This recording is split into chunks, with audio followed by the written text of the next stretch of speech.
It's officially April and it's 80s month. Yeah, because we just randomly picked 80s 3 80s movies.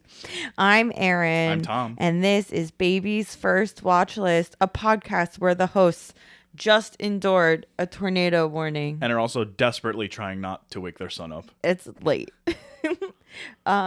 Today we are discussing the classic 1989 film, Do the Right Thing.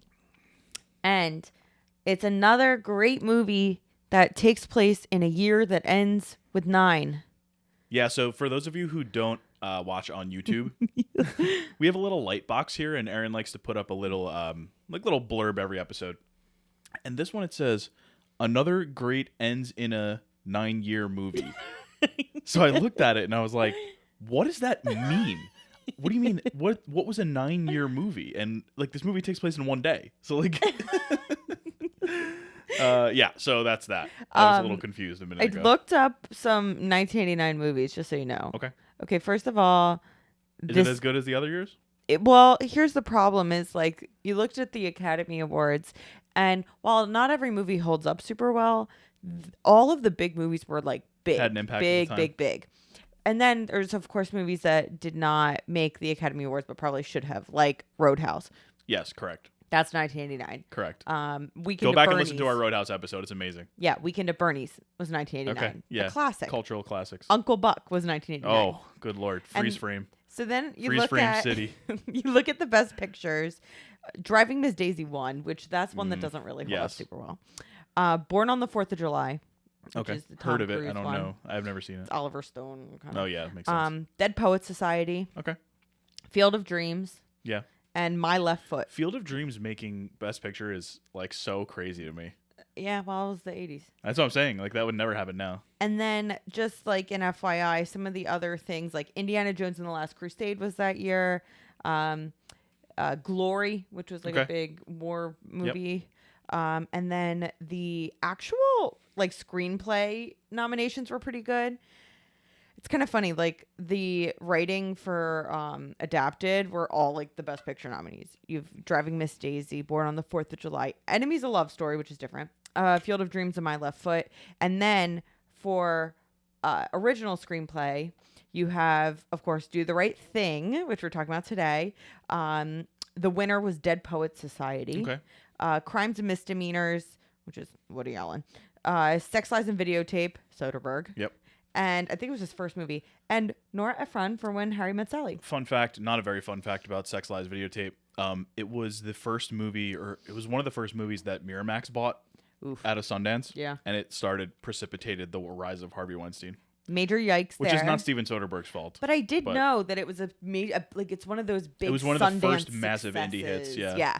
Which that's kind of cool. Yeah, And I like Magic Mike. So. I just finished reading the 1998 Shakespeare in Love versus Saving Private Ryan chapter of the Oscars book, which was all about Weinstein versus Spielberg. Because of the Shakespeare in Love won like everything. Well, it was the one that really set the tone for campaigning. That makes because sense. Makes a lot. Harvey was of dirty. sense. Harvey was dirty, and Spielberg wasn't. Yeah, well, no surprise there. Yeah. So back to 1989 and Do the Right Thing. This movie, which was called an American comedy drama on Wikipedia, which I mean, I guess. I mean, technically, it is both a comedy and a drama. And it's American. Yeah. It was It is very American. Very American. I make sure I make a note of that. It was directed by, written, and starred Spike Lee. You guys know Spike Lee, I'm sure. Yeah. He's best known as directing Do the Right Thing. He's second best known for being courtside at every single Knicks game. Yes. He's probably most known for that, actually. I was trying to think of like what other Spike Lee movies I had seen and stuff like that. And one of them I was like, well, I saw that 30 for 30 about Reggie Miller versus the Knicks. And he was in every one. He was huge in that. And when Reggie Miller hit that 3 and he did the choke sign at him. Yeah. So I knew him from that for sure. I used to watch a lot of 30 for 30s. 30 for 30. That was a great little production they had it's awesome. going on. I love it. So this film, his third, also School Days. What else came before School this? Days and She's Gotta Have It, I think. Okay. Was his first, and then School Days was his second, and this was his third. It also stars. It has a huge cast. Randomly, big cast. like of people who got big later. Yeah. Danny Aiello. You can tell Erin's not Italian. Oh, Danny Aiello. Ossie Davis, Ruby Dee, Giancarlo Esposito, Richard Edson, Bill Nunn, John Turturro, and Samuel L. Jackson. It also was the film debuts of both Rosie Perez and Martin Lawrence. There were a lot of comedians in this Was movie. Martin Lawrence like a stand-up before this? Or did he start in movies? It says on the Wikipedia page where I do all my research Same. that Lee hired a lot of comedians. There were like 4 comedians. Okay. So my guess He was is probably yes. doing stand-up. You know who else is in this movie? Who? I don't think you mentioned him. Commissioner Burrell from The Wire is one of the guys that sits on the corner. Oh, yeah. Yeah. I thought I recognized one of them. Yeah. One of those 3 good fellows. Yeah, I forget the actor's name. They're kind of like a little Greek chorus. Yes, that's exactly what they are. The cinematographer, Ernest Dickerson, this is really interesting. He often collaborated with Lee in his early work, but is also a prolific TV director. He directed a lot of The Wire. He directed a lot of Dexter. Okay. He directed a lot of Treme and The Walking Dead. So I've seen a lot of his work. Yeah, and tons more too. Because I was like, oh wow, he was a cinematographer for a lot. And then I was like, cinematography, and I was like, wait a second, I thought I just read that. And it was actually he directed a lot of TV. He's still alive. And the music was by Bill Lee, Spike Lee's dad, who is also still alive. He's 94. Spike Lee, Nippo baby. That's Who knew? Well, his dad was a big jazz guy. And he did a couple of his early movies. Yeah. Which I don't know if Bill Lee was famous before Spike I don't know. Lee, I'm just joking. Spike Lee definitely is not in that movie. I don't know. I'm just kidding. Lee was inspired to create Do the Right Thing.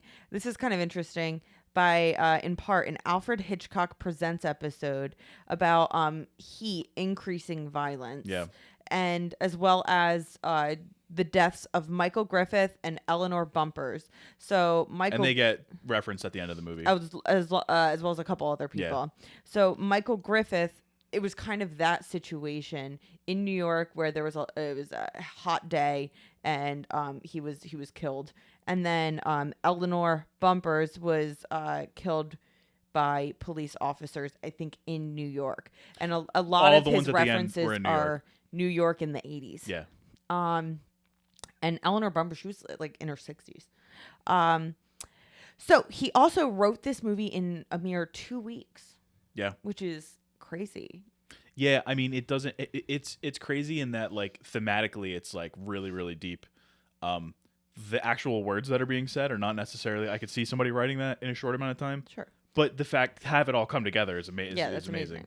The movie was filmed on one single street in Bed-Stuy, Brooklyn. Didn't they like block it off or something? Mm-hmm.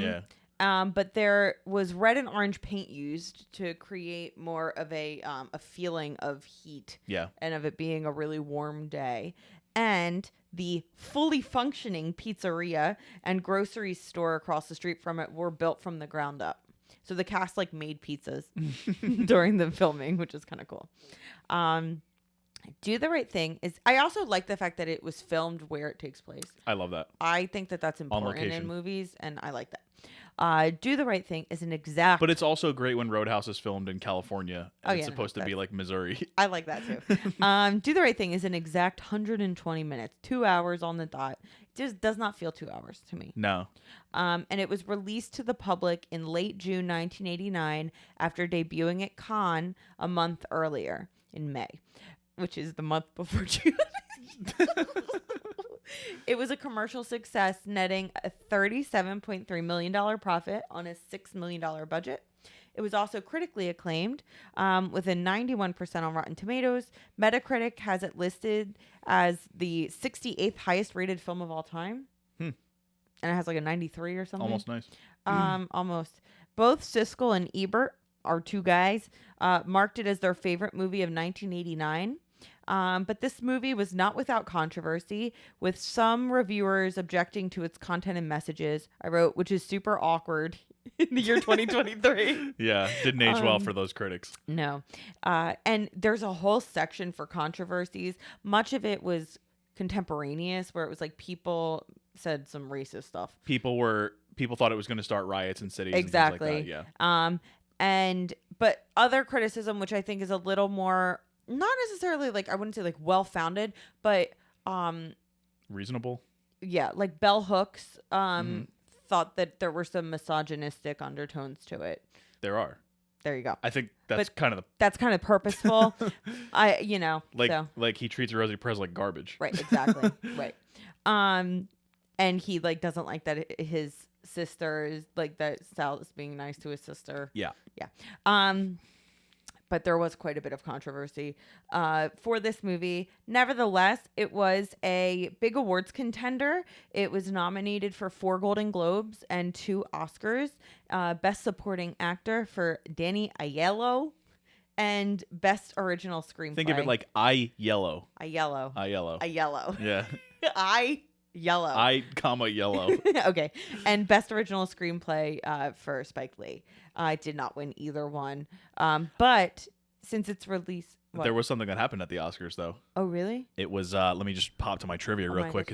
So I just have one last sentence that I'll read while you get that up. I said, since its release, though, Do the Right Thing has become an absolute classic. Wikipedia says it's one of the greatest, like listed as one of the greatest films of all time. Yeah, one of the greatest movies of all time. AFI has it on their updated list of 100 movies. Updated from like 15 years ago. Yeah, it's still really old. And Fight the Power, the Public Enemy song, was listed as the number 40 greatest song in a movie. Really? According to the AFI list. It is memorable for sure. Number 1, it's right at the top. You get it, which is great. And you there's get a it whole like 6 times dance scene to it, which is awesome. An awesome way to set it up. And also, then, Radio Raheem is the iconic character from this movie. Radio Raheem is and an he plays it iconic constantly. character, and it's played like a bunch throughout the film, and it sort of leads to the climactic scene. Which and then at the end, I mean, I'm just going to give away. At the end with Samuel L. Jackson. Yeah. He says this one goes out to Radio Raheem, and then they cut and they don't play it. Yeah. Which is awesome. And you know exactly what they're going to play. Yeah, but you know exactly what they're going to play. It's good. Oh, yeah. God. Oh, my God. Yeah. Oh, you should have won. So what I was looking... Screenplay. Kim Basinger agrees with you. Is that how you say her name? Kim Basinger? That's what I say. During the 1990 Oscar ceremony, while announcing the nominees, she was the presenter. She caused some controversy when she ignored her scripted text and said, "We've got 5 great films here, and they're great for one reason, because they tell the truth. But there's one film missing from this list that deserves to be on it, because ironically, it might tell the biggest truth of all, and that's Do the Right Thing." Queen. Before she announced the winner. I love her. She said, "Do the Right Thing" should have been here. That's great. That's awesome. I love that. And she, guess what? I bet she got in a lot of like controversy I'm for sure. that. And Spike Lee was on a 2019 episode of the podcast Unspooled, which is a big rival of ours. It's Paul Scheer. Yeah, right. And I forget his co-host's name, but they are going through, I think, the whole AFI top 100 list. That's so cool. And they must have had him on for this, and he like thanked Kim Basinger, and like they must have talked about that on the episode. It's kind of interesting. I think it was Entertainment Weekly put it as number 22 on its 25 most controversial movies of all time. I can see it. But like, to me, the movie itself isn't controversial at all. Because we live in the time we live in. Yeah, exactly. We'll get at into the time that. I could see it. Let me do the plot summary. Okay. Yeah, because I'm ready for it. Huh? I'm ready for it. Yeah, you have nothing else, right? No. Okay. Oh, wait. Yes, I do. Okay. Actually, this is kind of cool. This was Michelle and Barack Obama's first date. Was to see Do the Right Thing. Got something on that, too. Oh, really? Yes. Oh, cool. I love that fact. Yes. Let's see. Yeah, Spike Lee joked. So Obama said that at a fundraiser in New York City, and he said they were also planning on seeing Driving Miss Daisy, but they chose Do the Right Thing. And Spike Lee later joked that their relationship probably wouldn't have happened if they chose Driving Miss Daisy. Spike Lee's so wild. He is he's nuts, man, but he is funny. That is hilarious. Yeah, okay, so here is our plot summary. Just as I can like sort of like get the vibe that April's going to slap the door in a second. And okay, anyway. So we open up with literally a full-on credit scene set to Fight the Power by Public Enemy, featuring Rosie Perez dancing in different locations in what apparently took 8 hours to film. That was Rosie Perez. Yeah. Oh my God, I didn't even realize it. We're welcomed to the neighborhood by a local radio DJ named Mr. Senor Love Daddy, played by Samuel L. Jackson. He's great in this. It's a great little character. Yeah. And he explains to us that we are in the middle of a heat wave in Brooklyn, and he shouts out like a whole bunch of like black musical artists and high profile black people that were it was like everybody from there was like he literally named like 25 names. Mm-hmm. And so he's setting us up for exactly what we're about to witness. So, and I think it's a really good way to set the scene. It's a good way to show that exposition. Yeah, and to like straight up like familiarize white people who are not familiar with all of these people. So 25-year-old Mookie, played by Spike Lee, lives in Bed-Stuy, Brooklyn with his sister Jade. He has a toddler son named Hector with his girlfriend Tina, played by Rosie Perez. And I didn't write down who plays Jade or Hector for that matter. And works as a delivery man at a local pizzeria. Shout out my delivery drivers. Oh my God. That has been owned and operated for 25 years by Sal, played by Danny Aiello, an Italian-American who lives in Bensonhurst. Sal's racist eldest son, Pino, played by John Turturro, is antagonistic towards Mookie, clashing with both his father, Sal, who refuses to move his business out of the majority black neighborhood, and his younger brother, Vito, who is friendly with Mookie. Many distinctive residents are introduced, including friendly drunk Da Mayor, played by Ozzie Davis, Mother's Sister, played by Ruby Dee, who watches the neighborhood from her brownstone, Radio Raheem, played by Bill Nunn, who blasts Public Enemy's Fight the Power on his boombox wherever he goes, and Smiley, a mentally disabled man who meanders around the neighborhood trying to sell hand-colored pictures of Malcolm X and Martin Luther King Jr. Okay, we didn't say the whole movie aged well. Smiley doesn't age well. Smiley doesn't age well because the actor is not mentally disabled. Right. I'm just going to put that out front. At Sal's, Mookie's friend Buggin' Out, played by Giancarlo Esposito, questions Sal about his wall of fame. Basically, on the wall, he has all these photos of famous Italian Americans, and it's like Robert De Niro and Al Pacino and Frank Sinatra. I think I saw John Travolta on there. Travolta might have been on there. Gotti. And Buggin' Out demands that Sal puts up pictures of black celebrities because the pizza's in a black neighborhood, and they're the ones that are keeping it going. And also, he plays so-and-so in Breaking Bad. Giancarlo? Yeah. Yeah, he plays Gus. That's so cool. Yeah. Also, one of the other trivia things here is that Giancarlo Esposito, it's ironic because he's half Italian.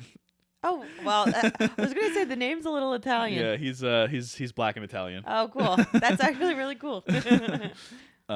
Sal replies that it's his business and, he can have whoever he wants on the wall, and if Buggin' Out wants to have who he wants on the wall, he can make his own pizzeria. Buggin' Out, he throws Buggin' Out for a week. And Buggin' Out attempts to start boycotting the pizzeria. He starts going around to people saying, listen, nobody's going to Sal's anymore. And nobody wants to do it. Nobody wants to. Everybody likes Sal's. Well, this is like, I was saying, like, this is what would happen if somebody was like, you can't go to Turtle Beans for a week. Like, which is a local coffee shop. I'd be like, no. Like, I'm going to go. Sorry.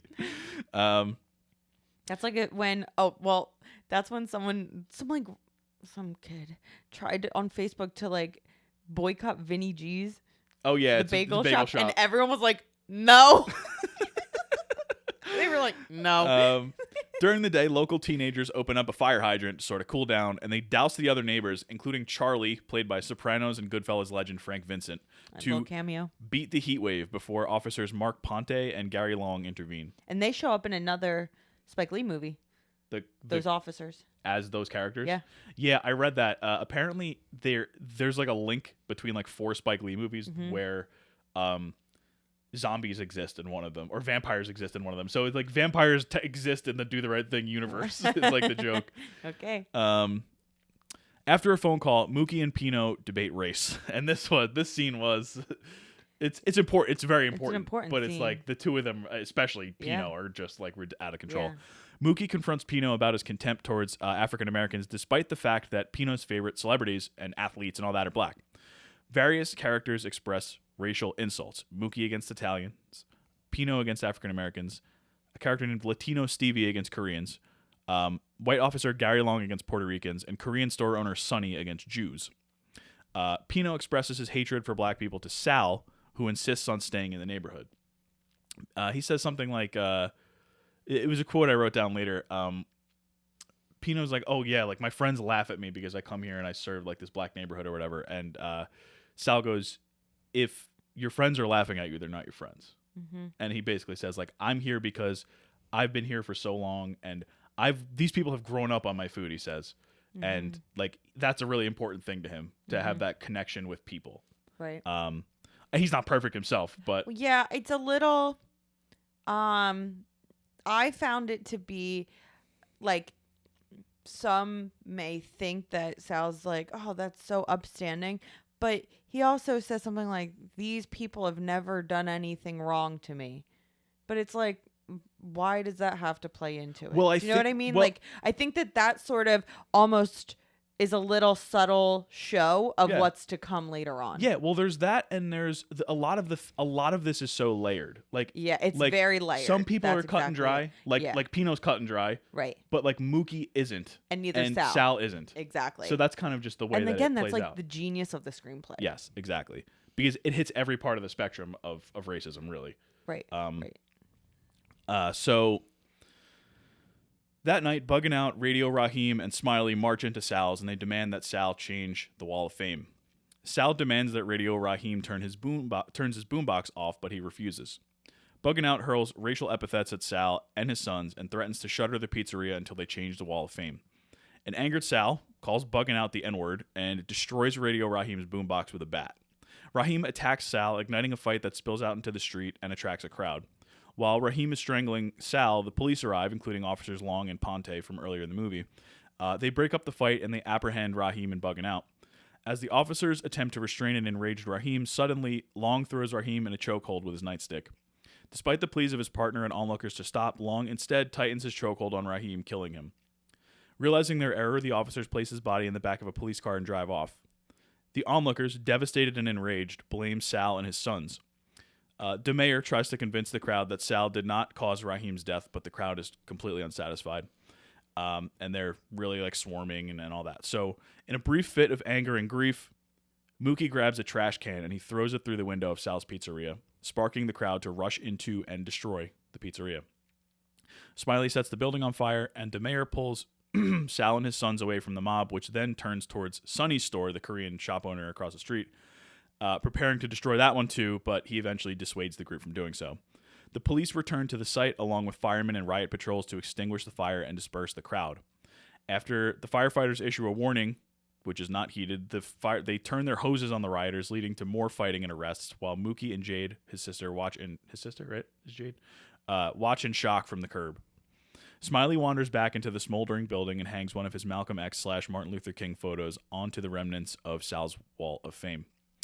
The next day, after arguing with Tina again, Mookie returns to Sal. Sal feels that Mookie had betrayed him by not standing up for him during the events of the night before, but Mookie nevertheless demands his weekly pay. Sal owes him money. The two men argue, and as they argue, they like kind of cautiously like reconcile. Again, in a very they kind of have a terse understanding way. And Sal finally pays Mookie. He actually goes to give him. He owes him what, $250? He gives him $500. Yeah. And then they kind of fight about giving more money back. Yeah. So it's kind of showing that Mookie respect throws the 200 back at him, and he goes, "I owe you $50." Yeah, it's really well done the way that happens. It wasn't the original ending. I know. Yeah. So Mr. Senor Love Daddy is back. Samuel Jackson. Yeah, he pops in throughout the movie, yeah. But he's here to wrap it up at the end, and he dedicates a song to Radio Raheem, and it does not play, but we all know it's Fight the Power, of course, the only song he was playing all day. Before the credits, two quotations appear expressing, I'm not going to read them all because they're pretty long, expressing different views about violence. One of them is by Martin Luther King, and one of them is by Malcolm X, and then it's followed by a photograph of both leaders shaking hands and smiling. Mm-hmm.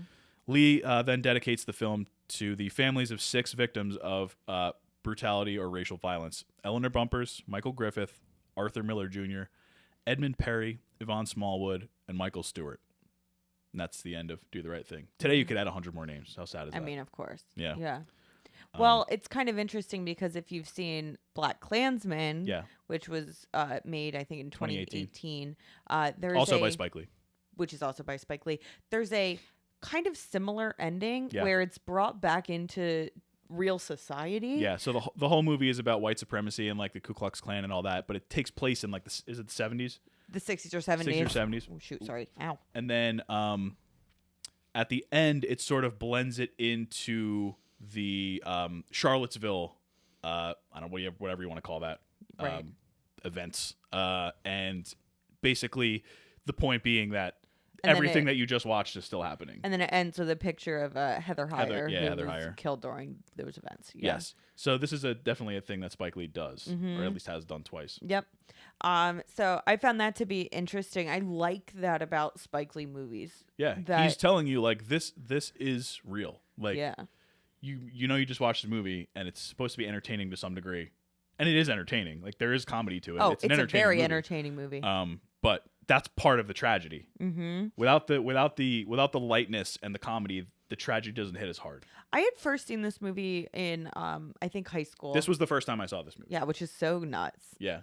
So I think I first saw this in high school, and rewatching it hits you so much harder now. I mean, it's why it's so being older and more mature now, plus the knowledge that we've gained in the last 15 years. You know, it's just very crazy how almost sadly forward looking the movie is. Well, I mean, could have been made. Besides all the outfits, it could have been made in the boombox. I mean, listen, Radio Raheem is Eric Garner. Right, you know what I mean? Like right, that's exactly. It's literally just happened again. Yeah, you know, a few years ago. It's a crazy look at American society, and it's very what's the word? Prescient. I don't know. Sure. Very prescient. It's one of those. So one of the things that I talked about is just Spike Lee. So I've only seen a few Spike Lee movies. Same. I've seen Do the Right Thing. I have seen Black Klansman. I have seen Inside Man. And I also watched in college I took a couple of courses in African American studies, and one of them was African American literature from 1920 to 1980. And in it, we watched the Four Little Girls, I think the documentary is called, about the church bombing in, I think it was Alabama in the 60s, where 4 little girls during like That's the one that like Selma killed. Opens with? Yes. The movie? Yeah. Yep, exactly. It's a really well done documentary. It actually, I think, was nominated for Best Documentary when it came out. Yeah. And it's very informative, and it's a part of history American history that not a lot of people, I think, learn about. It was selected by the Library of Congress for preservation. There you go. 4 of his movies were this: Do the Right Thing, 4 Little Girls, Malcolm X, and She's Gotta Have It. Okay, cool. So I've seen those 4. How many have you seen? 3. 3. I've seen all of those except the documentary. Which is your favorite? All of them are really good. This one is the most fleshed out, I think. Yeah. Inside Man is the most entertaining. Yeah. And Black Klansman kind of meets in the middle. I think it has both elements of both. I was I don't want to say pleasantly surprised by Black Klansman, but it ended up being one of my favorites of that year. It's one of the ones from the last few years that I think about a lot. It's very memorable. Yeah. The performances are really strong. Yeah. There's again a sense of humor to it. There's a lot, like especially like Paul Walter Hauser's character. He's like a bumbling white supremacist idiot, and like that's kind of what they all are, which is kind of the point. And Topher Grace plays David Duke. Yeah. Which is another. And so who is the female lead in that movie was Laura Harrier, I think. I think you're right. And she was awesome. Wonderful. And John David Washington, obviously, and Adam Driver were the two stars. Yeah. It was. I love that movie. Yeah. And the end really hits you. Yeah. But he's the right thing is I honestly, Spike Lee's like the anti Stephen King. Yeah. He knows how to wrap it up. Yeah, exactly. I think Do the Right Thing, it hit me so hard this time. It might be one of, to me, the best American movies ever made. Yeah. Really. I have to rewatch it before I put it in that category, but it's great. Yeah. Like I thought to me, like this screenplay is just so strong, and it has such a sense of self where it's so singular in that if you see a freeze frame from that movie, you know where it's from. I don't know if it was Ebert that said this, but somebody said that like this is the most confident movie they've ever seen. Yeah, that's exactly it. This is somebody who, he was so young when he made it too. He was like 31 or something. Like, yeah, super young. Our age. So young, baby. Well, no, I just mean like the fact that he was our age and he was able to make something that was so But it's like thoughtful he knew exactly what to do every single second. Yeah. And he knew exactly what was going to come out. Not only in the screenplay, but with his direction as well. Yeah. Yeah. just wonderful. Okay, so that leads me to me, not only is this one of the best American movies, but it is a very quintessential American movie, for kind of better and for worse. It is a melting pot, which is technically a positive, yes. but the way that the melting pot explodes is too common and not positive. And also it takes place in New York City, which is just so United States. Well, especially New York City of like the 80s. The 80s. Yeah. It's very singular in what it is. Brooklyn doesn't look the same as this Brooklyn, not because of like the racial aspects of it, but because of like, I feel like Brooklyn it before, not just Brooklyn, but New York City before 9/11, maybe before 9/11 felt like a patch of communities, you know? Whereas now, I mean, maybe it's just, there are pieces of that, of course, but I feel like now a lot of it is so businessified, especially Manhattan, of course. That maybe I'm wrong. I don't know. I haven't really, not like I'm intimately familiar with New York City, but it feels to me like there was a time back in the day where things were more of like a personal community, neighbors knew neighbors and things like. I don't know if that's what it is now anymore, but it seems to me from an outsider's perspective that it's not quite like that anymore. Yeah. I'm wondering, what are some other movies that to you show the American experience? It could be in positive ways, negative ways, but just things that make you think that is very quintessential United States, American. One of them that comes to mind is actually Minari, from a few years ago, 2020. Yep. And it's a family. It's a Korean family who moves to Oklahoma, I believe, and they. Seems right. Yeah, and they are just. It's just about making their way in almost America. like the fallacy of the American dream. Yes. Yeah. Yes. And I think that there's a lot of those types of movies, of like the American dream, fallacy of the American dream type things. And I'm sure if you go back, there's a lot of American dream movies that are fallacious in themselves. Yes. Do you have any? Yeah, Nebraska. Yes. I think that there's been a couple movies that have come out in the past decade or so that have done a really nice job of showing pieces of the United States that haven't been shown very much. Just like we now get stories of communities and groups that weren't shown before. Yeah. Even women, right? We also get kind of like Forgotten America. Yeah. You know? Your hillbilly elegies. Oh, no, not that. That movie was trash. That movie was so bad. So bad. But Mima's outfits are iconic. So. Mama. Have some respect. Oh, Mima's is the breakfast restaurant with the good French toast. Listen, Mama would love Mima's.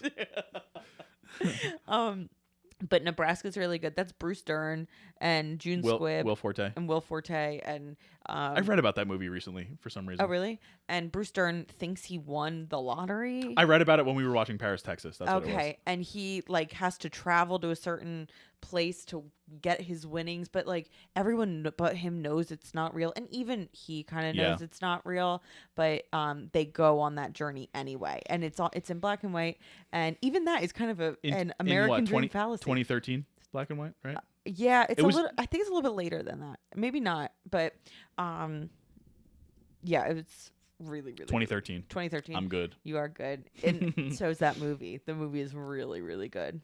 Yeah, I mean, we're talking like American culture as a whole, but like I find some movies that like hit with me in a way that they describe a certain like block of society, like Scream. Like you might laugh, but like Scream shows like high schoolers of that era. Well, I was literally so well. I was thinking of something like an American Pie or like one of the prom movie, like a She's All That. Superbad. Yeah, anything like that. There's a lot of movies like that really take a snapshot of what American high schoolers were or college students were at that time. And that I think are effective in doing that. It's so hard to pigeonhole America as a whole just because there's so many different communities and so much diversity in America. Yeah.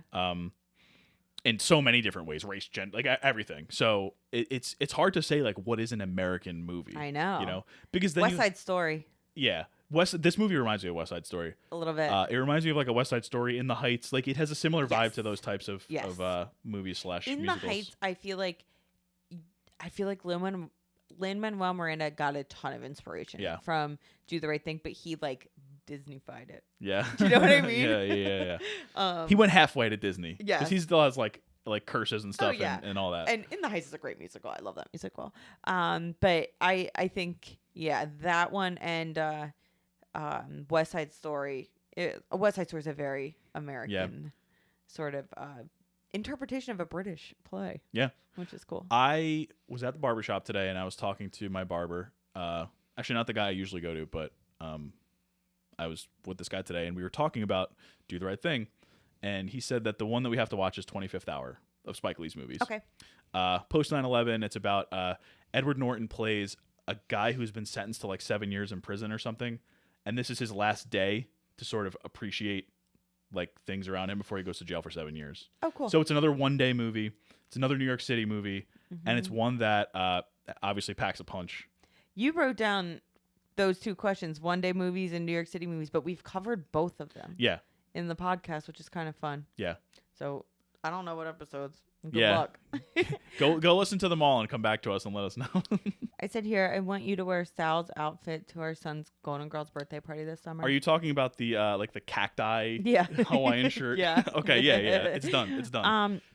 So Spike Lee is like the star in this movie. I didn't know that. Yeah, Mookie. I mean, it's really an ensemble, but he's probably the protagonist. Yeah. So I was wondering how you feel about when directors either have cameos, Quentin Tarantino, in their movies, or like are main characters in their movies, and what you think about that. Yeah, so I actually meant to write some down and I didn't, but I did look it up, and there's it really depends for me. So like Orson Welles was great at it. I mean, Orson Welles is like, I know you think like, okay, another freaking, this is like the third time I've mentioned Orson Welles, but like the guy was amazing. Mm-hmm. He's always in all his movies, for better or worse. There's some movies like he played Iago in Othello. Or no, didn't he play Othello? He played Othello. That's a no. Yeah, which is no. But like he would have been a perfect Iago. So it was kind of like a weird choice. Anyway, there's a lot of like older directors that did it. Like Hitchcock was in all his movies, like in like bit parts. Yeah.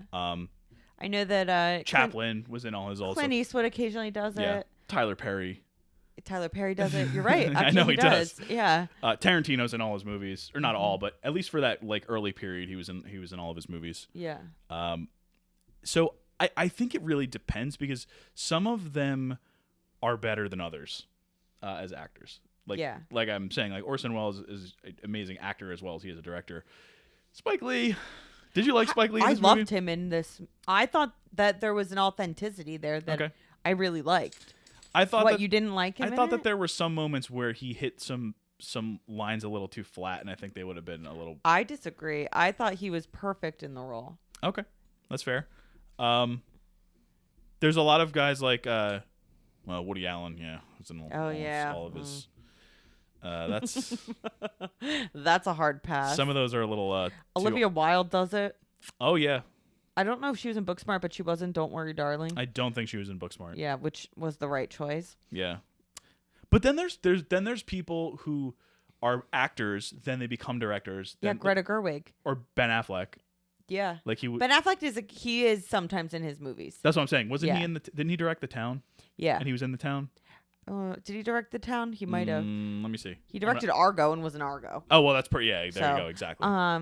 Maybe that's what. And he directed Air, which is coming out soon. Yeah. And he's in that.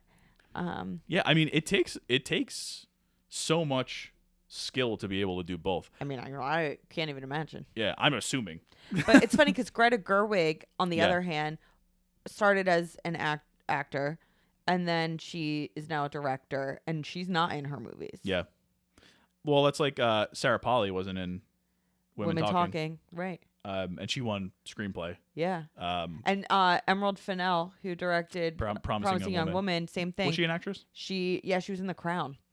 And she oh yeah, she's British. And she was not in Promising Young Woman. Fact check. Affleck did direct The Town. He did. And he wrote. So Affleck's in like most of his movies. Yeah, he also directed Live by Night 2016 and he was in it. Yep. And he wrote it. and that's it. And Clooney and Air, like you said. Clooney usually isn't, right? Or sometimes is. Clooney, he directed Good Night and Good Luck, and I don't think he was in it. he directed that? I think so. Am I crazy? No, I think you're right, but I haven't watched it. That was on our list of our 2000s movies when we abandoned that. We did abandon that, which I'm sad about. That's okay. I think we took a lot of the ones from that list over to what our current list looks like. Yeah. Yeah, so I don't know. I mean, it's really a mixed bag for me overall. But some people are better at it than others. I don't mind it. Here's my thing. I prefer the Spike Lee as Mookie, like protagonist, to the Quentin Tarantino wink nudge. I play a stupid character who says the N-word who says really bad words. Yeah. But it's okay because it's just like, no, that's not okay. Yes. And it's cheap and it's messed up. Yeah. Like, I don't like that. And also, you're annoying and not cool. So bye. That's our crap on Quentin Tarantino moment. It's a new segment. So like, I much prefer someone who has a vision. Just go buy into it. Just go do it. And does it full in. Yeah. Yeah. I mean, yeah. Say what you want about Ben Affleck as a person too. He's like not a great guy, but like, he's had his problems. yeah, he is a good actor and he's a good director. He's a good actor and he's a good director. I would maybe argue he's an even better director than he is an actor. There's less of a sample size for that though. There's more and more. Yeah. So far so good. Let's say that. Directed a ton. His directing style really reminds me of Ron Howard. Okay. Ron Howard's a hit maker. Yeah, Ron Howard. I don't find that hits. Yeah, he does. I don't find that Ron Howard has a very distinctive. I mean, he does because like I know when I'm watching a Ron Howard movie, but like that's kind of my point. Yeah, I don't find that he does any. Kind of I don't point. find that he does anything too crazy. Yeah, right. Well, the only way you can kind of tell a Ben Affleck movie is that like Ben Affleck's in it. Is that number one, Ben Affleck's in it, but number two, like there's at least one person from Boston. Yeah, and it's usually Ben Affleck. Exactly. Yeah. Yes, so you're a yes on Spike in this movie. I am. I'm very much am. I think I have one more question. Okay. Yes, I do. My last question is, I love the title of this movie. Do the Right Thing. I love it. The mayor says it. It's so good. And it's one of those things where what I find super fascinating about it is that people almost make a question of it. Like, what's the right thing? Yeah.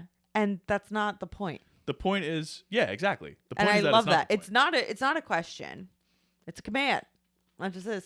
It is what it is. Do the right thing. And I was wondering, are there any other movies that have a command in their title? I thought of two. I you don't. Want to know? Okay. So the only ones I thought of are the same movie, but just an English version of the other one. Okay. So the original is Let the Right One In. Yes. And then yes. apparently English audiences couldn't handle that. So then the English title for the remake was Let Me In. So that's all I have. Yeah, maybe I don't know. I tried looking them up. I cannot find many like full sentence commands. Full sentence movie Drive titles. my car, I guess. Drive my car is a command. Yeah. Call me by your name. Oh yeah, I didn't think about that. Catch me if you can. Oh yeah, there are more than I thought. Yeah, there are a few. And guess what? All these titles I think slap. Yeah. I love a full sentence title. There Will Be Blood. Yeah. That's not it's not a command, but it is a declarative sentence. Yeah. I love what sentences. about like Guess Who's Coming to Dinner? Oh, it's the best. It's the best. Yeah. Some Like It Hot. Anything that is like a full sentence, I'm like, oh. How about Dr. Strangelove? What's the subtitle of that one? Dr. Strangelove or How I Learned to Stop Worrying and Love the Bomb. Yeah. Like in parentheses. You can't beat it. You can't beat a long like full sentence title. This one is not a command, but it's also good. Sorry to Bother You. That's so good. That's a good movie. That's a crazy movie. Yeah, that movie. Oh, that movie takes a turn. It does. A big Was turn. that 2018? I believe so. Yeah. I love long titles to movies. Yeah. Even like Everything Everywhere All at Once is a great title. And well, I was also talking to my barber about that movie today because he hasn't seen it, and like he's like, I feel like there's so much hype to it, and I don't like. He's like, I know I'll be contrarian about it. Yeah. And I basically was like, he was like kind of wondering what it was about. So I was like, I literally can't describe it to you without saying it's Everything Everywhere All at Once. Like that's a perfect title for that movie. And I find that a lot of times you get those types of, I saw a really interesting way to think of Everything Everywhere All at Once like in a very succinct plot summary. Okay. And it was a young woman searches through many universes to find one where her parents accept her. Yeah. That's pretty much it. And I was like, that's it. Yeah. That's pretty good. And I didn't love that movie. Nah. But I respect the hustle. Well, I do. I think that the story hits. I think the story hits. I just think that a lot of the noise doesn't really hit. Yeah. You know? Yes. So yeah, there it is. There's my I love movies with commands. Yeah. In the Again, title not a segment. command, but the assassination of Jesse James by the coward Robert Ford. Yeah, I love that. Here's one, and it's a parody movie, but here's a command. Don't be a menace to South Central while drinking your juice in the hood. Sure. And then the last one I had, where is it? Last command I had was, I don't know, I lost it. But yeah, what about? how about Drag Me to Hell? Yeah, That was a good movie. That's actually a very meta, like a satirical sort of horror movie. Yeah. Yeah. All right. Yeah. Oh, how about Kill Bill? Kill Bill? How about this one? We Need to Talk About Kevin. Yes. Yes. Which that is a sadly a very American movie as well. Yes, it is. Yeah. So those are good ones. Awesome. What's your favorite Samuel L. Jackson movie? I don't know, Tom. There's so many good. Do you know what stuck out of my head? What? Kingsman. Kingsman. He's I good love at Kingsman, the Secret Service. Yeah. I mean, of course Pulp you got your Fiction. Pulp Fiction. Yeah. What else was he in? Pulp Fiction, I feel like doesn't even need to be. Like, It's like okay. And also, like Django Unchained. He was wild in Django. He was a very very memorable character. In He that. was. He's just been in everything, man. Just name a movie. Goodfellas. He was in. He wasn't in Avatar. I mean, yet. It's true. He was in Goodfellas. He was in Wow. Jurassic Park. I'm trying to think of like his movies from He back was then. in Jurassic Park. He's in like obviously all the Tarantino movies. Jackie Brown, Yeah. Hateful Eight, Yeah. Triple X, Unbreakable, Yeah. as well as Glass. Yeah. Snakes on a Plane. Let's talk Snakes on a Plane. Okay. I love Snakes on a Plane. First of all, One of the best ads in the history of like so marketing. good. It's so good. I saw Snakes on a Plane down the shore with a friend when I was in like 5th grade. No, I was a little older. When did it come out? 2006. I was about to go to high school.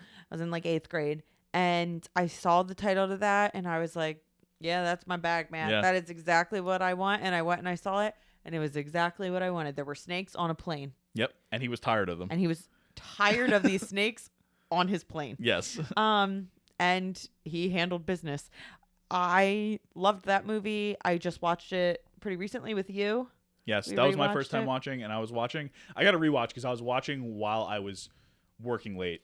My thing is, it is a little bit less unhinged than I would want it to be. Well, it's funny because around that time is when I was watching like random sci-fi movies with Yeah. my friends, like Yeah.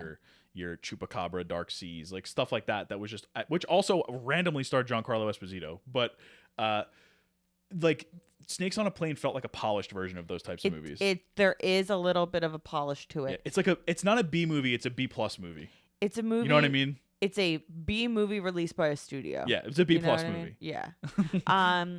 And so it could be a little bit more wild and gritty and whatever, but there has to be something to be said for the fact that it's called Snakes on a Plane, and it's just about snakes on a plane. There's no pretense to it. Like, what else do you want? My dad loved the movie Soul Men with him and Bernie Mac and Isaac Hayes. Yep. Yeah. I didn't actually watch it because my dad, if you're listening, you've got some questionable taste sometimes, and you know that.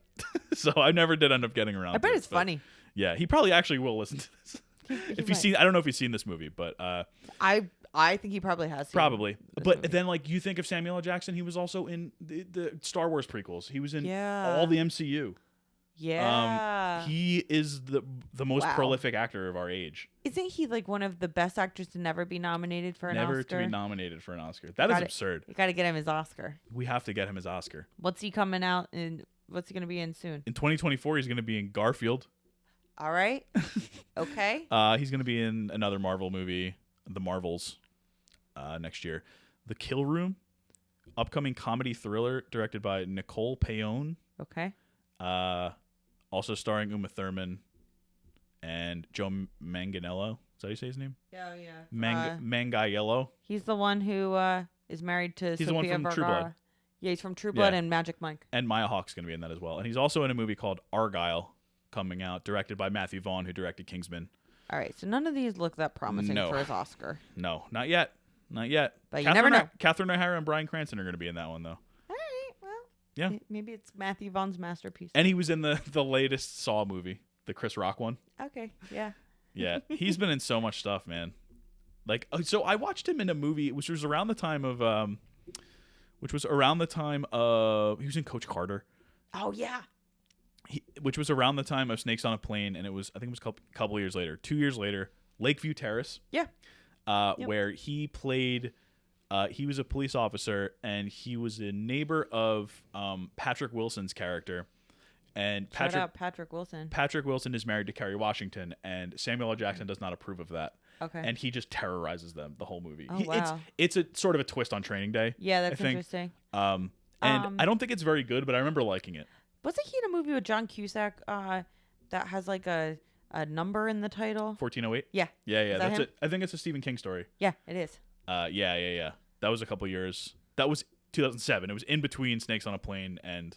Well, there you go. Yeah, and Lakeview that was, Terrace. I guess, my big Samuel L. Jackson years. He narrated Inglourious Bastards. Okay. He does a lot of those types of things where he's sort of the ancillary Inglourious character. Bastards was good. It is. That's my favorite Tarantino It was movie. a good movie. But yeah, I mean, Samuel L., you can't beat it.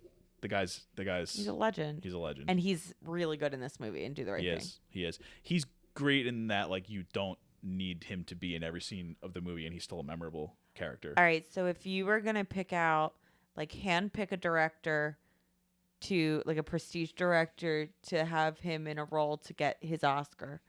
Oh man. This is off the top of my head here. I got mine. Who's yours? Stevie Spiel. Okay. Why not? I don't know. You tell me why not. I think he would be great. I'm gonna go with Paul Thomas Anderson. Oh, that's a good one. Yeah. Some PTA action. Because I think that we've seen. I mean, how many years ago is it now? But we've seen a Spielberg Jackson Jurassic Park, and he's memorable in that movie. But I don't know. Spielberg, I find, doesn't actually. Does he have that effect on his actors that are nominated outside of, like, your Tom Hanks? I know he had Michelle Williams in this last one, but I don't know. I just like this idea. yeah, no, I think it would be great. Yeah. But PTA tends to have a lot of nominees. Well, actually, though. Not for Licorice Pizza. Yeah, Licorice Pizza, he got kind of snubbed for his actors got snubbed. I also just think that movie wasn't as good as people expected it to be. Oof. Sorry, Robbie. Ouchies. That hurts. Although I do love, what's his name? Cooper Hoffman. Philip Seymour's son. Yeah. Yeah. Okay, I got a couple questions. We went through a couple. One of them was, did you like Spike Lee as Yes. Mookie? So, as I obviously mentioned, Radio Raheem doesn't like anything but Public Enemy in this movie. Maybe it just came out and it was just something he's playing. It resonated with him. He's playing it over and over and over again. Is there an album that's had that type of effect on you where it's like, I just can't stop listening to this because it hits so hard? Yeah. It was back in the day. Yeah. Oh yeah. Was it? What? Never mind. Go ahead. It was Enema of the State by Blink-182. No. If I had a boombox, well, it was like my Walkman. Maybe it was my iPod at that point. I had the CD. I was obsessed with the first Panic at the Disco CD. Oh, nice. What was crazy to me was that it started off as like a techno sort of dance album, and then halfway through it turned into like an old-timey. And I was just like, didn't Panic at the Disco just break up? Yeah, but it was really just the singer. Oh yeah. Everybody else, like, it was just him. They played at TC&J, right, when we were there? I don't remember. I always mix up them and Death Cab for Cutie. Oh, really? Just because of the names. Like, yeah. I saw Panic at the Disco open for Blink-182. We saw Death Cab, right? And I was at the concessions. Yeah, the whole you time. were waiting for chicken fingers. Yeah. Honestly, it was. I picked the right place. The a little boring. The right set to go for chicken fingers. So, yeah, I think my 2007 self would say Panic at the Disco, a fever you can't sweat out. I also was truly obsessed a couple years earlier than that with Fall Out Boy's From Under the Cork Tree. I was on the message boards. Oh yeah. I had Deciphering the lyrics. I had the Fueled by Ramen, which was like their clothing company merch thing. I had all their merch. I was like obsessed. Like obsessed. I remember one time I was You'll waiting. remember them for centuries. I was I was waiting for like their like third or fourth music video from that album to come out. A little more 16 Candles, a little less Touch Me, or whatever. No, a little less 16 Candles, a little more Touch Me, and which because all their song titles are like 5,000 years long. Yeah. And like all the movie titles you like. Yes. And I had to wait for it to premiere on TRL, and it was like a vampire teen sort of music video, and I was like obsessed. Twilight. With it. It wasn't quite Twilight. I think more Lost Boys. Okay. We gotta watch Near Dark. That's a total aside. Okay. Catherine Bigelow. That is pretty cool. I think that those two for sure. When I was in my obsessive stages, my pop punk moment, my it's not a phase mom situation. More recently, no. I'm gonna give you 4. Oh. I'm gonna chronicle my life. Okay. I take a big gap actually. Oh, is one of them 50 Cent? No, one of them is Millennium by the Backstreet Boys. That's good. I was more of a No Strings Attached. No Strings Attached, yeah. And Sync person. I was obsessed with that. What about I used to remember the 98 Degrees album that came out at the same time, but I can't remember the name of it. It's the hardest thing I'll ever have to do. Yeah, so I was a Millennium guy. Okay. More of a Backstreet Boys fan. Not me. Then I flash forward a little bit and I hit Good Kid, Mad City by Kendrick Lamar. That's a good one. Just an amazing concept album start to finish. Yep. Couple years later, I get Hozier by Hozier. Yep. Which I didn't like the first time. I thought it was okay the first time I listened to it. Yep. But the more I listened to it, the more I was like, oh crap, this is really good. So good. And what I like about him is there's a blues element to his music. Yeah. And I'm sorry to the TikTok girlies out there that think of him as like Bog King and like all that stuff. That's not really him. No, we've met him, so we would know. Yeah, we would know. No, there is that element of it, of that Irish folky kind of vibe, but there's also the protest song blues. Very well. There's In a Week and there's Nina Cried Power. There's both of those sides of him. Yeah, but I think it's more of the blues. I think that he has. So stop saying. We'll see. Well, so I think you get. The folkiness is the first album. Yeah, and then the blues is the second album. Well, did you I haven't listened yet. They're bluesy. I was gonna say number 3 would be the tiebreaker. Yeah, I think it's gonna be bluesy. Okay, cool. And finally, Phoebe Bridgers' Punisher. Yeah, you are obsessed with that. It's a classic. And only one of us is seeing Phoebe Bridgers soon. Yeah, that's okay. Yeah, that's all right. That's okay. That's fine. It's not me. In case you didn't understand that. No, it's not. Yeah, so we're going to do something slightly different, which is not anything crazy. We're just going to talk about our favorite scene and our favorite quote. So what did you... I don't think... This is not going to be a very controversial episode for that, because there is a single best scene and best quote. Yeah. And it's the same thing. It's the Radio Raheem Love and Hate. So I have the whole quote here. We're going to start... We might as well just start with quote, because this is the best quote. This is the quote. This is it. This is all I have. This is the quote. I have one other one. Actually, I said it already. It's the one with the, if they laugh at you, they're not your friends. Yeah. So this is the best quote in the movie. This is the quote that sums up the movie. This is the key piece of the film. This is what brings it all together. And it's Radio Raheem talking like to the camera, breaking the fourth wall. And he's talking to Mookie. Right, but it's talking really to the camera. And he's got the he has a brass rings. Knuckle type thing. Yeah, brass knuckle rings. One that says love and one that says hate. Yeah, love is on his right hand, hate is on his left hand. Yeah, which I'm like, yo, lefty me. He says, "Let me tell you the story of right hand, left hand. It's a tale of good and evil. Hate.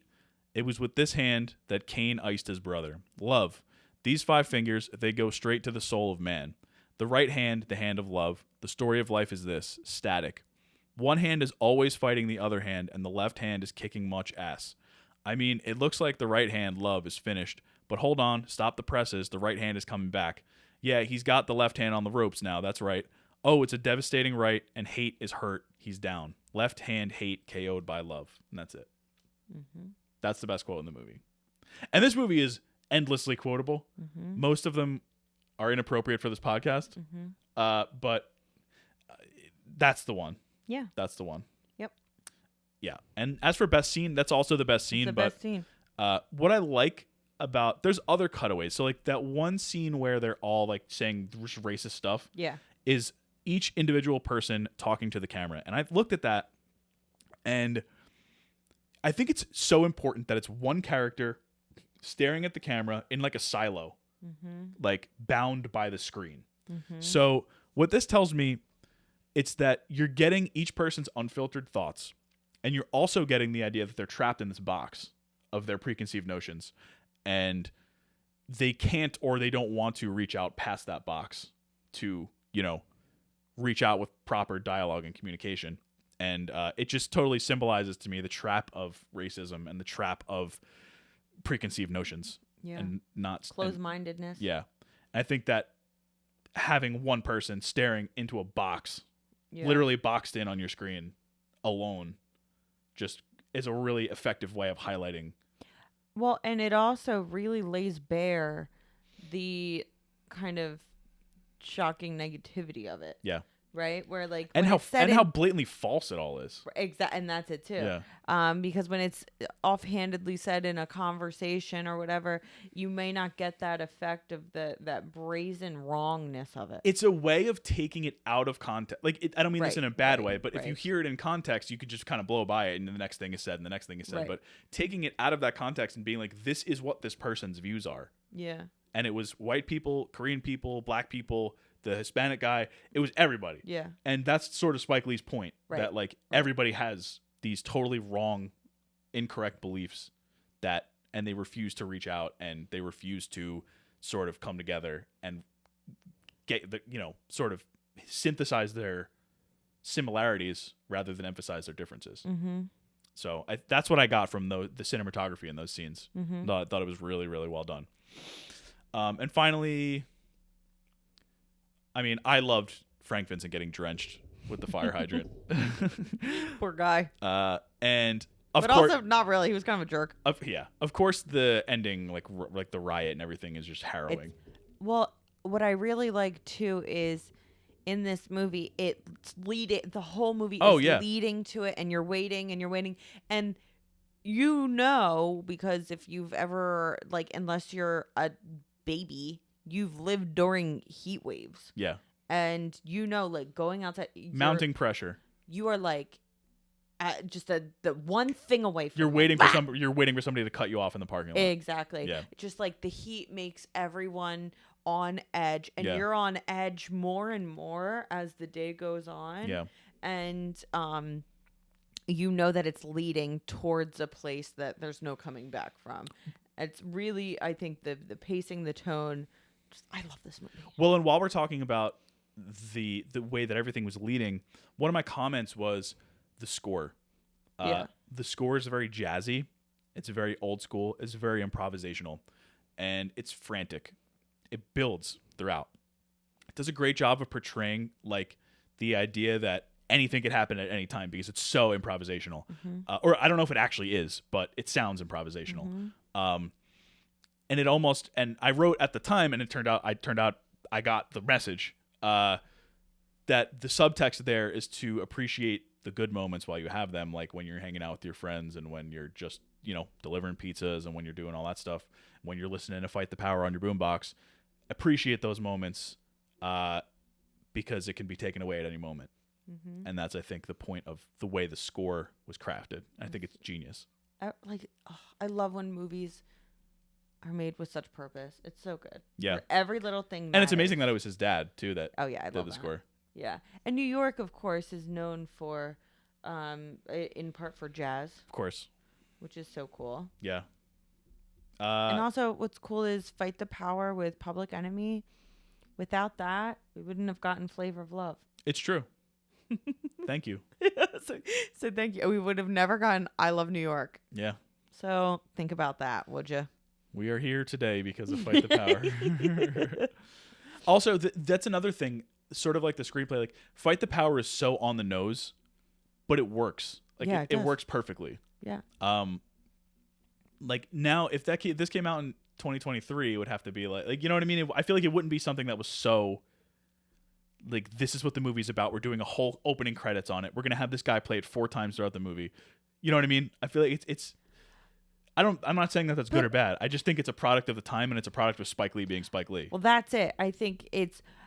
I mean, I don't know. I think it's just a specific point of view. Yeah. So like for him, nothing is subtle, but there's so much subtlety underneath. That's it. what I was trying to say before. And so that's it with Fight the Power, right? Like, yeah, it's all up in your face, whatever. But the fact that Radio Raheem is the one that's playing it all the time, but he's so stoic, right? Yeah. He doesn't talk much except for that big when he's really soliloquy, yeah. right? When he's very thoughtful. And so the fact that that's the song that represents him, yeah, and unfortunately is representative of his untimely death, I think is super interesting. And it also obviously parallels with Malcolm X and Martin Luther King being snuffed out. Mm-hmm. Like they were fighting the power. Mm-hmm. You know, it's like kind of like a whole, it ties everything together thematically. Yeah.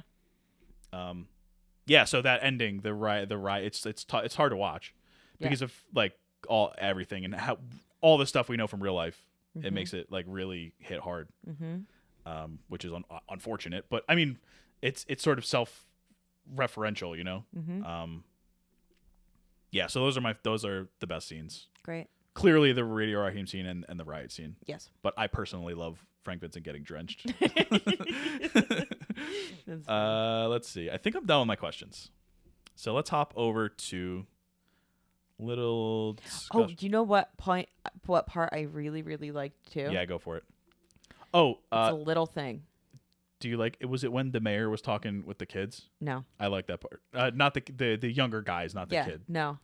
It was at the end of the movie, like when everything is sort of it's during the riot scene, but like closer to the end, and you hear a woman wailing no over and over again. Yeah. And I thought it was a mother wailing for her son. And I was like, oh no, was it the kid from that earlier. almost got that hit the mayor by the saved car, from the car? that did something happen? Yeah. But no, it was Ruby D. Yeah. The mother-sister character. Grieving the neighborhood. Grieving the neighborhood. Yeah. It was like a mother grieving her child of the peace of the neighborhood. Yeah. And I thought that was so gorgeously done. So just show not tell. Yeah. And it's interesting that my mind automatically went to that's a mom with her kid. And it is.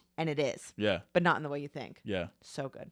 She's grieving like black life. Yeah. You know, like and it is wild. And excellent. Well, mother, sister, and the mayor are the heartbeats of the neighborhood. Yes. And Ruby Dee is such a great actress. And Ozzie Davis was her husband. Yeah. Which is fun.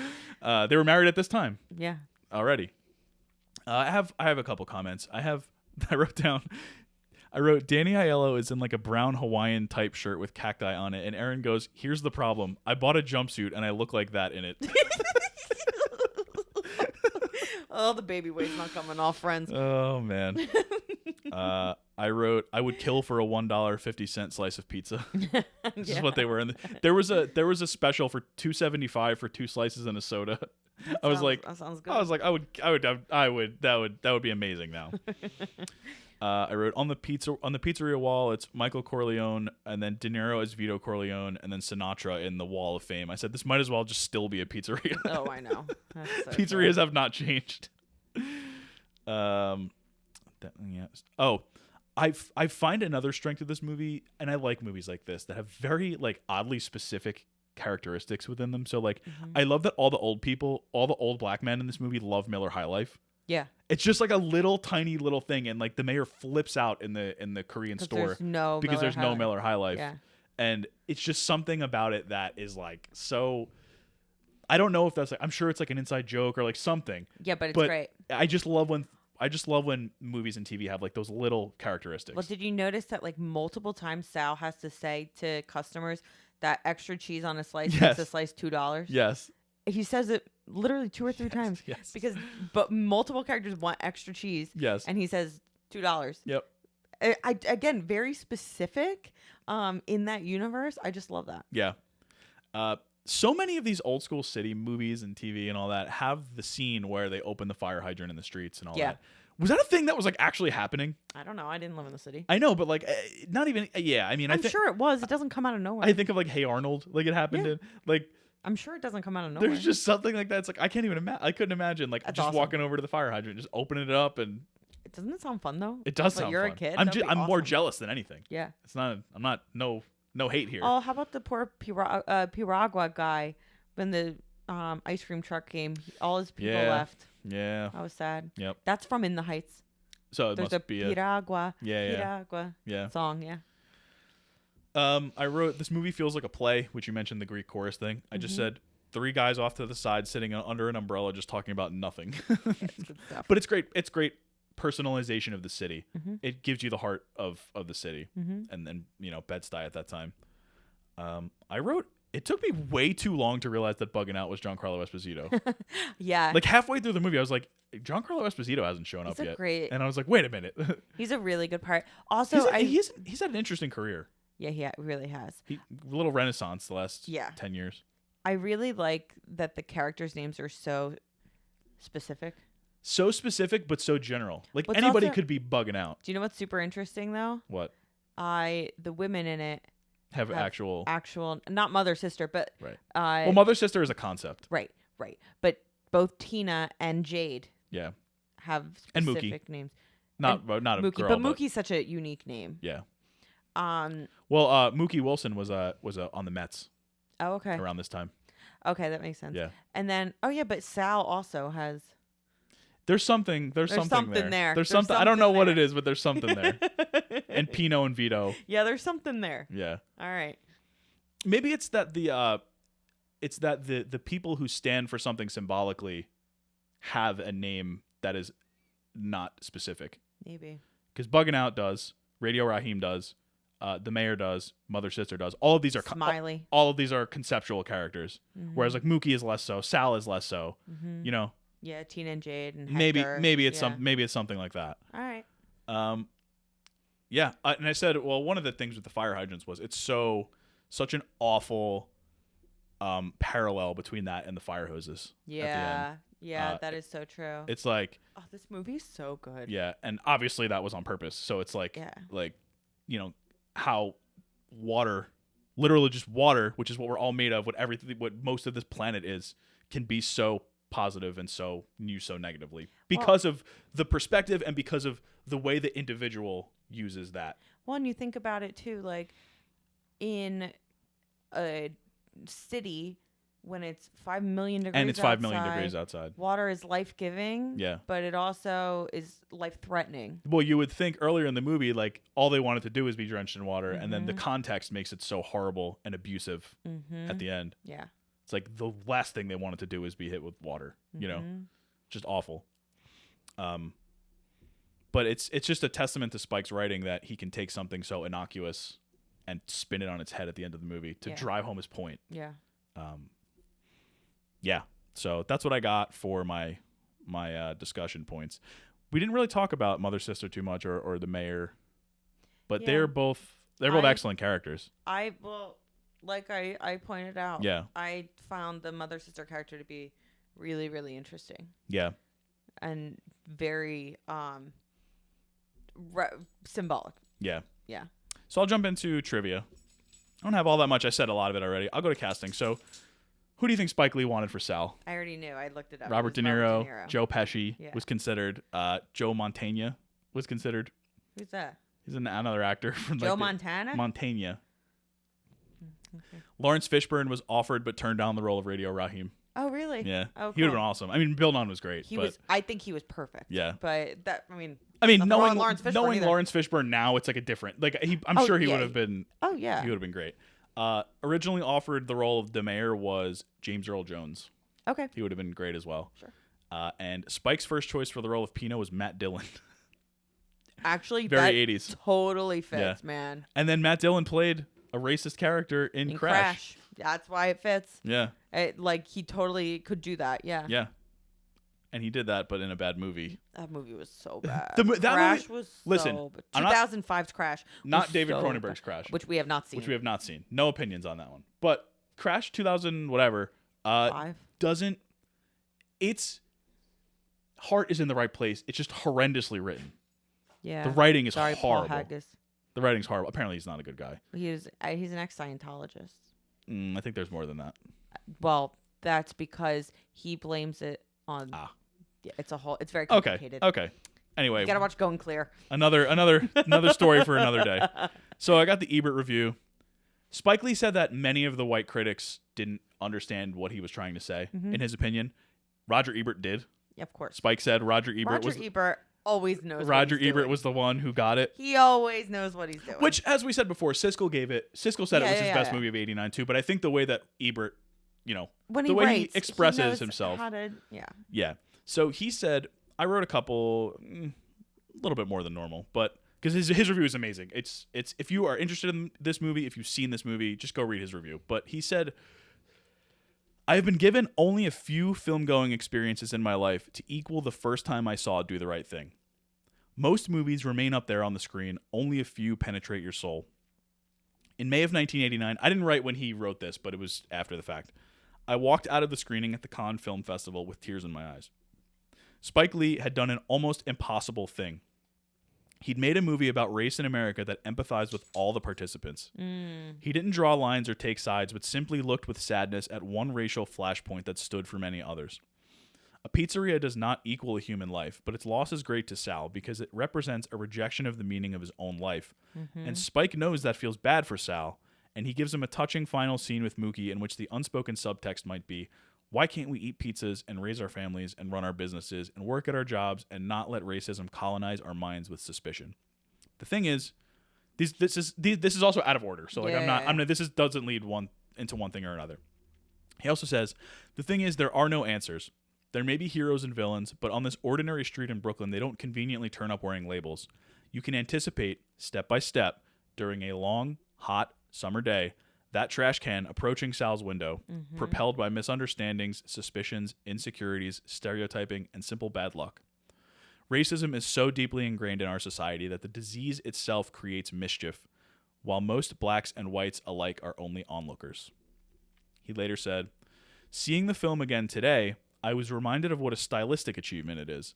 Spike Lee was 32 when he made it, assured, confident, in the full joy of his power.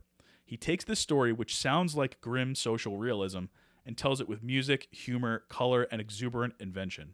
A lot of it is just plain fun.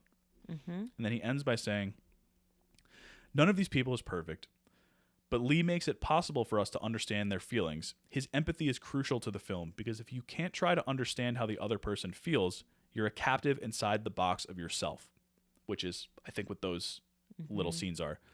Thoughtless people have accused Lee over the years of being an angry filmmaker. He has much to be angry about, but I don't find it in his work. The wonder of Do the Right Thing is that he is so fair. Those who found this film an incitement to violence are saying much about themselves and nothing useful about the movie. Its predominant emotion is sadness. Lee ends with two quotations, one from Martin Luther King Jr. advocating nonviolence, and the other from Malcolm X advocating violence if necessary. A third from Rodney King ran through my mind. That was the end of his review. Wow. Yeah. Really, really good. Yeah, Ebert's the best, man.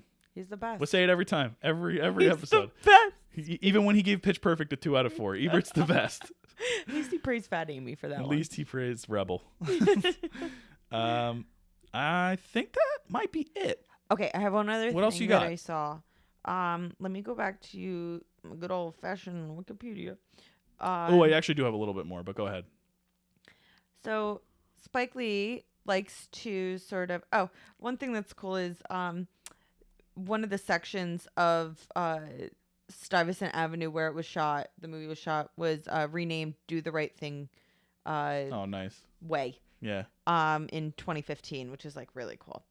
It is the only street in New York City named after a work of fiction, and one of the only streets named after a work of fiction in the world. And Lee was reportedly excited by the renaming and has also begun selling faux street signs for the street on his website. So that's pretty cool. So one of the things that he does, we mentioned, was he occasionally revisits his old films with characters and stuff. So officers Gary Long and Mark Ponte return in Jungle Fever in 1991, and in Lee's 2006 movie Inside Man, the police provide Sal's pizza to the hostages. Oh, that's great. Mookie, Inside Man is a really fun bank heist movie. It's a bank heist. It's Clive Owen and Denzel Washington. It's great. Watch it. Mookie makes another appearance in the 2012 film Red Hook Summer. This is really interesting, where he is shown delivering pizzas. According to Lee, Sal took the insurance... Again, this is all from Wikipedia. Sal took the insurance money from his burned pizzeria and reopened the restaurant in Red Hook. He then rehired Mookie, agreeing to include black celebrities on his Wall of Fame. And then finally... This is like, I love that he does this. I love it too. It's great. In the second season of the Netflix series She's Gotta Have It, based on the film of the same name, Rosie Perez returns to portray Tina once more, and it is revealed that she not only is the mother of Mars Blackman, Anthony Ramos, but that Mookie is Blackman's biological father. Cool. That's it. I like that he has his own little universe. Yeah. So the other thing that I did was I saw that I didn't watch it, but I saw that Spike Lee has a masterclass, and it's about the filmmaking techniques from this movie. And so a couple of things one thing that I noticed was how they made Radio Raheem seem hulking a lot of the time. The way that they do it is they shoot him from below. Right. So he looks massive. And in the scene when him and Sal are arguing, he's from below because he's like confident and he knows what he wants. And they shoot Sal from above to make him look tiny and small. And the pizzeria counters between them, right? Yeah. So that's the sort of frame of reference. So there's two scenes before that where they before the riot where they set up Radio Raheem being perceived as a massive threat. And it was that one, and there was the scene when he was arguing with the Puerto Rican guys when his boombox drowns out theirs. Yep. And it's another one where they're up on steps, but he still shoots Raheem from below to make him look gigantic and threatening, because he wants to give that perspective. Of course. Yeah. Very smart. So when the cops come, it's already been established that this guy is going to be treated like an animal because he's so big. Or that it will be a built-in excuse of, well, this guy was huge. Exactly. Like, oh my goodness, blah, blah, blah. Yeah. Bigger than he actually... He's a big guy, but even bigger than he actually is. Yes. And the one of the other ones that he talked about was... So in one particular scene, this is when they're talking about the racial epithets. The camera zooms in close while they list off the various stereotypes, emphasizing the racial tensions. However, Samuel L. Jackson, whose character is a radio personality, serves as the voice of reason in this moment. He is the only character who moves towards the camera instead of the camera moving towards him. I noticed that. The camera symbolizes the audience in this scene, which demonstrates how the characters are directly addressing the viewers, breaking the fourth wall, and him walking towards you makes it a more personal moment. There is a similar kind of camera technique done in BlacKkKlansman. Okay. When it's near I think at the end of the movie, when John David Washington and the female lead, Laura Harrier. Yeah, when they hear a knock at the door. That's the end of the movie, And it's the end. And they're coming towards the camera. It's a similar camera technique, which is interesting. Yep. So that was a cool thing. I obviously didn't get to watch the masterclass, but we're not paying for that, but it was 4 cinematography techniques from this movie. That is cool. Yeah. And there was like a blurb after, like at the bottom. Right. So I read the blurb. Right. Yeah. So, I mean, it's really, really well done. Everything was purposeful. Yeah. I love that about a movie. I love that even when it's not a good movie. If you're going for something and you swing and miss, I appreciate that. This movie does not miss. And this is something that reminds me of what Spielberg, my king, said, where it's like he loves when directors write, or work with someone like he does with Tony Kushner. Yeah, the old Bernie Taupin, Elton John situation. Exactly, where there is such a sense of control over the purpose of the movie. Yeah, and when you have someone like in today's world, like a Jordan Peele, who has so much control over his work, like Bong Joon-ho. Guillermo del Toro, right? Yes. They have so much control over their work that it feels like a fully completed vision of something. Like they have a message, and that message is being put out to the world. Yeah. And that's something that I think is so important, and I don't think it's lacking in today's cinema. No, but I think there's super special when you notice it. Yes. Yeah. Yes. Exactly. For sure. Yeah, I completely agree. Yeah, so does Do the Right Thing make Baby's First Watchlist? Yeah, again, not right away. No, not right away. There's a few bad words in that movie. Yeah. But and just the content is I mean, it takes maturity to understand. Maturity, and it takes. Well, definitely, I would love to watch it with. Oh yeah, him absolutely. and to have conversations about it. Yeah, for sure. Heck yeah. Right now, he just watches Miss Rachel. Yeah. Yeah. And Bluey. Yeah. And reality really TV. Well, and a lot of Bravo. Anyway, do you have any takeaways? I mean, there's so many. Yeah. That why even bother? I just said, I have just a couple spitfire, like quick fire ones. Listen and communicate, bridge gaps, appreciate people and what they bring to the table, understand your privilege, and emphasize with the pain of other cultures. Well, and I would also say this too. Really consider the importance of April just opened the door and she's terrified. She's scared now. Really appreciate and understand the importance of a human life. Yeah. Just at its base level. That's it. Yeah. Yeah. Yeah. All right. So that's and also wear really cool outfits. Yes. But don't appropriate. No. So that's Do the Right Thing. Yeah. It's a good one. I love that movie. That one I'll definitely revisit. Yeah, totally. This was a fun one. Yeah. Well, it wasn't no, it's a fun episode to talk about. Oh, yeah, for sure. Yeah. I'm glad honestly, though, I was entertained. Parts of the movie are very fun. Yeah. But yeah, no, I mean, I'm glad we picked this one. Totally. So next week, we are going to, I don't really know. I was going to say like a massive tonal shift, but I don't know what. I don't know. I actually don't know. I think that this next one's it's kind of like a wacky film noir. Whimsical. Okay. The next movie we're going to do is Who Framed Roger Rabbit, which is another one that is just a blind spot for us that we just haven't seen. I've never seen it. That's mega famous, directed by Robert Zemeckis, and it stars Bob Hoskins and is the lead, Turner? and Kathleen Turner and Christopher Lloyd. Oh, cool. 1988 for our second movie of 80s month. 80s April.